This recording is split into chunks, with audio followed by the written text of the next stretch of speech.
રાજ્યમાં નાગરિકોના સ્વાસ્થ્ય સાથે ચેડા થઈ રહ્યા છે.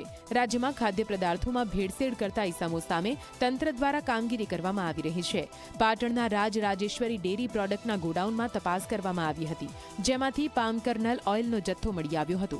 પૂછપરછ દરમિયાન ઘી બટરમાંથી બનાવાતા હોવાનું કર્મચારીએ કહ્યું હતું, પરંતુ બટરનો જથ્થો નહોતો મળ્યો, જેથી ઘીમાંથી ભેળસેળની શંકાએ નમૂના લેબોરેટરીમાં મોકલવામાં આવ્યા હતા. તંત્રએ 1 કરોડથી વધુની કિંમતનો શંકાસ્પદ જથ્થો જપ્ત કર્યો છે. ઘીમાં તેલની ભેળસેળની શંકાના આધારે ઘીના અલગ અલગ પેક તથા બેચના 10થી તેલનો 1 એમ કુલ 11 નમૂના ચકાસણી અર્થે લેબોરેટરીમાં મોકલી આપવામાં આવ્યા. રાકેશ મોદીના ગોડાઉનને 10મી માર્ચે સીલ કરાયું હતું.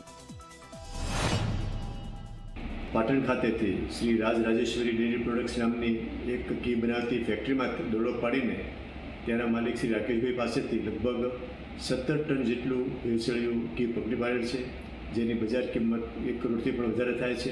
સદર વ્યક્તિ પાસેથી કુલ 11 નમૂના, એમાં 10 અલગ અલગ પેક અને સાઇઝના ઘીના નમૂના તથા 1 તેલનો નમૂનો લીધેલો છે. અને આ વ્યક્તિ આ જે ઘી છે એ મહાસાગરના નામથી માર્કેટ કરતા હતા.